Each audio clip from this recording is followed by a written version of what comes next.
Hi everyone, I'm Pinky Daga, CEO of Thrive Art and Soul, and I'm here with Ashika Mehta, our favorite in-house child psychologist, counselor, family therapist. She's a graduate of Columbia University in clinical psychotherapy, clinical psychosociology, and she's just a fabulous speaker. Her concepts are amazing.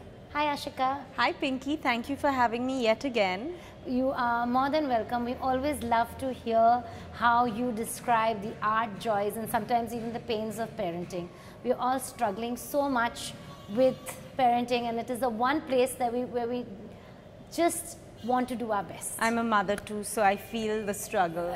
So I think that people are really looking to understand, especially the difference in our world today.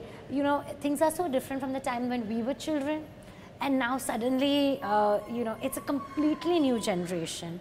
You remember, Ashika, like our parents, well, especially my generation of parents, they were so laid back, and I think we don't take parenting like that.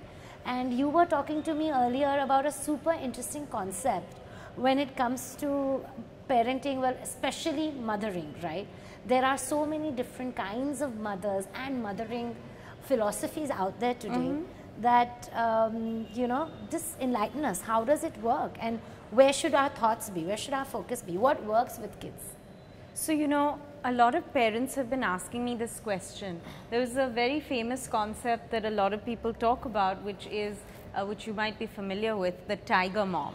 Right. The tiger mom is your type A mom who's making sure all the kids get to classes on time, get out of classes on time, are top of their academic work, are doing everything as per the targets set. Correct. And the kids are working hard, and the mums seem to be working even harder and sometimes pulling their hair out. Correct. I know for some people call it tiger mom, and some people even say helicopter mom these days. Yeah, helicopter so the mums mom are constantly also, around, are constantly supervising. Everything has to happen perfectly on schedule. There's no room for imperfection. Right. There's no room for saying, today I don't feel like doing this. I'm not in the mood. Let's just chill. Let's watch a movie instead. Exactly. Or let's just hang out, let's talk, let's play Uno, let's, whatever it is that your kids do. So I feel like it's become almost like a competition. Mums are in competition with themselves, with other mums. Everyone's concerned with, will my child get left behind if my child's not learning a third language at the age of 6? And I'm not teaching them Mandarin and Spanish, and my child's not playing 2 sports, and oh my God. And are they even going to get into the right, first of all, the right nursery? The right nursery, the perfect nursery, right the perfect school. Yeah. It's just, we're constantly living and operating out of a space where we feel inadequate. Correct. We're constantly in competition with things around us. Yeah. So that is one kind of parenting philosophy, and I really wonder how it impacts children and mothers alike. Correct. I mean, when you break it down, as amazing as it sounds to meet all those goals and meet all the targets and get into the best schools, whether it be nursery or primary or even college, as amazing as that life kind of sounds, it also sounds exhausting. It is exhausting. There's no room to just be, and to just hang loose, And it's interesting that you bring up the concept of flow, because a lot of psychologists have studied this concept. And when does flow actually happen? Flow happens when you are in a state of relaxed joy. Correct. When do writers, musicians, artists, when do they find that flow where they're just working and they're so engrossed that their productivity shoots through? Correct. Even if you're in the corporate world, every stress management workshop that you might have attended, everything talks about getting into the state of flow. Right. And a very important factor of getting into the state of flow is to be relaxed and to enjoy what you're doing. Correct. So I'm going to give you a little anecdote here. Yes, please. There was a boy who was learning how to play a musical instrument. I believe it was the Casio. And the parents were and the teacher too was very keen to see when is this boy going to sit for the first Trinity College exam and the second Trinity College exam, and how prepared is he to get there. Right. And what started happening to this child was he started working really, really hard. And what do I mean by really, really hard? I mean, he started putting with a lot of pressure. Right. And slowly what started happening is he started to lose the joy out of the process. I was just going to say that. I mean, before you said it, the harder you work, it's a killjoy, right? I mean, you're just taking that, the journey has been forgotten. It's just the destination that you need to arrive. Absolutely. And it's the process that is as important as the actual final destination. Right. And you have to be able to enjoy. So I think parents have to remember that every child doesn't have to take that grade 1 exam at the same time or at all.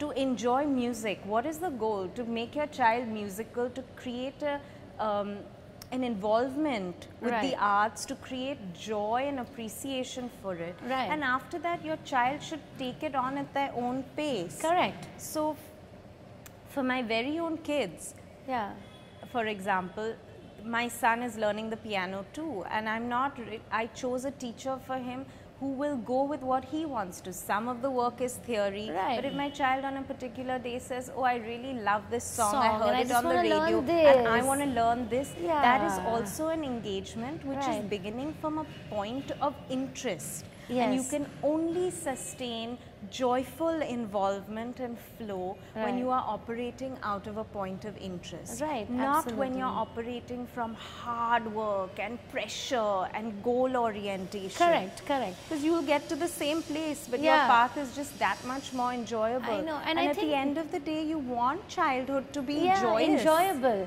But you know, I think that certain parents are perhaps just a bit unconscious about this. You know, because we have been taught also to be goal oriented and to work hard and to reach that destination, and you can only do it by working really, really hard, and then, you know, try for that perfection, always being in the flow of improvement.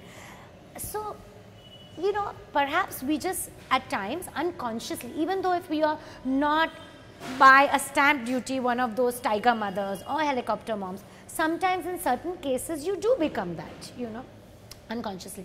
So tell me, what is the other philosophy, and what is there? If you're not a tiger mom, then what are you, and what can you be, and what is the philosophy that we aspire to? Well, a concept that actually appeals to me a lot that I came up with recently was what I call the elephant mom.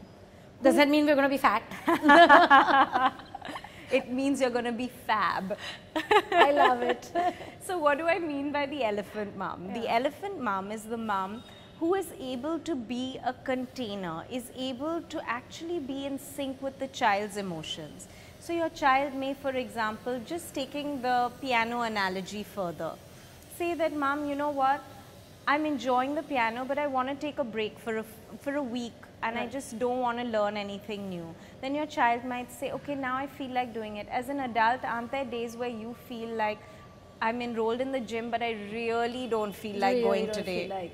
Or I'm doing this course and I really don't feel like doing the reading for it right now. Or as a housewife, today, oh gosh, I wish I didn't have to cook dinner. Exactly. And you know, you might order in or do something different. Children are the same. They can't be on their top game and in their schedule all the time.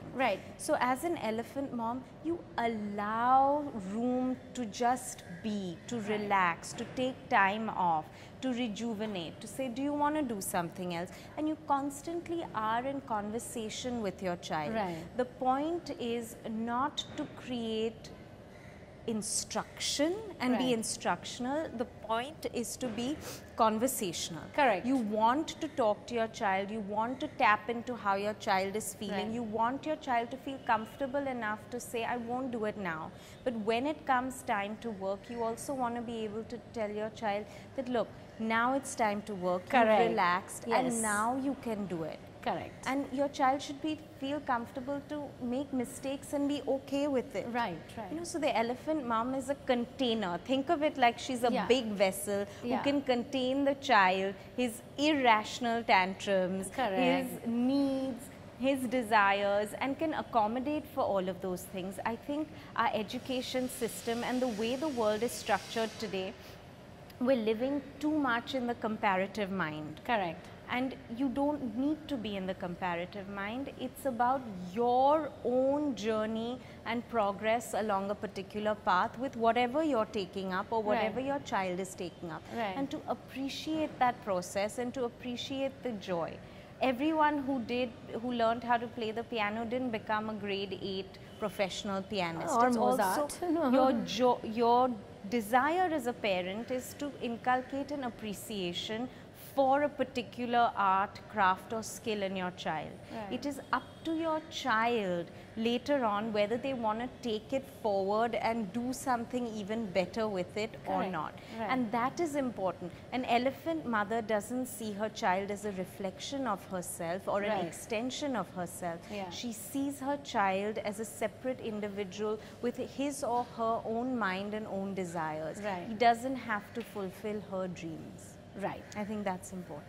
And that's so important. I love this concept of elephant mother, Ashika. I mean, I think all of us, and I think to say it very simply, it just means let's go a little easy on ourselves and the kids, you know. Let's go with the flow a little bit more. And nurture. Yeah, and what I have found is that the more we are relaxed and the more nurturing we are, things do automatically fall in place for the child, you know, because they also tap into that joy. You know, because one would argue that, oh, do they mean that the kids, if they never want to go to class, they can just let that class be? And, you know, does that mean that my child will never tap into he has a talent, you know, so maybe that talent will be wasted. And, you know, this might be an argument for some, you know. But your child has their whole lifespan. If he wants to pick up something, he will.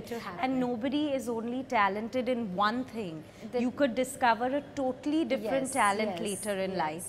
And so don't feel like time is limited. Correct. And I think as an elephant mom, the emotional balance that you portray and that you can give the child automatically transfers into their own emotional balance. And once they have the EQ, when any child has the emotional quotient in place, they will master any skill and make the right decisions for themselves.